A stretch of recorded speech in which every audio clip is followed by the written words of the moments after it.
Hi நண்பர்களே, நம்ம இப்போ என்ன பண்ண போகிறோம்னு பார்த்தோம்னா, புடலங்காயை வச்சு கூட்டு அண்ட் குழம்பு மாதிரி தாங்க பண்ண போகிறோம். செம்மையான ஸ்டைலில் சூப்பராக இருக்கும். வாங்க இப்போ அடுப்பில் ஒரு பாத்திரம் வச்சுக்கோங்க. பாத்திரம் வச்சுட்டு பாத்திரம் காஞ்சதுக்கப்புறம் தேவையான அளவு ஆயில் ஊற்றிட்டு, ஆயில் காஞ்சதுக்கப்புறம் கடுகு உளுந்தம் பருப்பு போட்டு பொரிய விட்டுட்டு ஒரு பெரிய வெங்காயம் கட் பண்ணி வச்சுருக்கேன் பொடி பொடியாக, அதையும் சேர்த்துக்கோங்க. சேர்த்துட்டு இப்போ 2 கொத்து கருவேப்பிலை சேர்த்துக்கிறேங்க. சேர்த்துட்டு வெங்காயத்தை நல்லா வதக்கிட்டு இருக்கிறப்பயே இந்த குழம்புக்கு தேவையான அளவு கல்லுப்பு தாங்க சேர்த்துக்கிறேன். சேர்த்துட்டு வெங்காயத்தை நல்லா பொன்னிற வர அளவுக்கு நல்லா வதக்கிட்டுருங்க.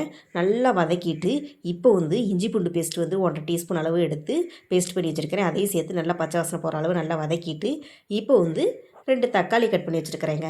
அந்த 2 தக்காளியும் சேர்த்து நல்லா 2 பரட்டி விட்டுட்டு ஒரு மூடி போட்டு வச்சு எடுத்துக்கலாங்க. தக்காளி வதங்கிறதுக்கு பாருங்கள், நல்லா தக்காளி வதங்கிருச்சு. இப்போ அதை நல்லா மசிச்சு விட்டுக்கோங்க. நல்லா மசிச்சு விட்டு வதக்கிட்டு இப்போ நம்ம புடலங்காய் தோல் லைட்டாக சீவி தாங்க வச்சுருக்கிறேன். அதையும் சேர்த்துட்டு தேவையான அளவு புடலங்காயை சேர்த்துட்டு நல்லா மிக்ஸ் பண்ணி விட்டு நல்லா வதக்கிக்கோங்க. நல்லா இந்த எண்ணெயிலே நல்லா கொஞ்சம் நேரம் நல்லா வதக்கிட்டு இப்போ நம்ம மசாலா ஐட்டம் சேர்த்துக்கலாங்க. மஞ்சத்தூள் ஒரு 1/2 ஸ்பூன், மல்லித்தூள் ஒரு 2 ஸ்பூன் சேர்த்துக்கோங்க. அப்புறம் சாம்பார் தூள் 1 ஸ்பூன் சேர்த்துக்கிறேன். மிளகாத்தூள் ஒரு 1.5 டீஸ்பூன் அளவு சேர்த்துட்டு நல்லா மிக்ஸ் பண்ணி விட்டு மசாலா எல்லாத்தையும் நல்லா மிக்ஸ் பண்ணி விட்டு நல்லா வதக்கிக்கோங்க.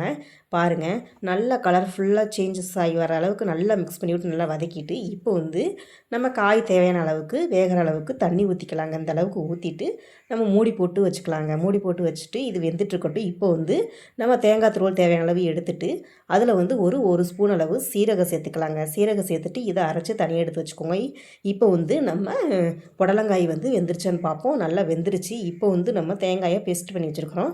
அதையும் சேர்த்துட்டு இப்போவே கொஞ்சம் தேவையான அளவு தண்ணியும் சேர்த்து விட்டு நல்லா கலந்து விட்டுக்கோங்க. நல்லா கலந்து விட்டுட்டு இப்போ ஒரு மூடி போட்டு வச்சு எடுத்துக்கோங்க. பாருங்கள், கொஞ்சம் நேரம் மூடி போட்டு வச்சு எடுத்தாச்சு. நல்லா கொதி நல்லா எல்லாம் வெந்து சூப்பராக வந்துருச்சுங்க. அவ்வளோதாங்க, புடலங்காய் குழம்பு ரெடிங்க. நீங்களும் உங்கள் வீட்டில் இது மாதிரி ட்ரை பண்ணி பாருங்கள். சூப்பராக இருக்கும். சாதத்தில் வச்சு சாப்பிட்டிங்கன்னா செம்மையாக இருக்கும். இட்லி, தோசை எதில் வேணாலும் வச்சு சாப்பிட்டு பாருங்கள். டேஸ்ட்டும் அட்டகாசமாக இருக்கும்.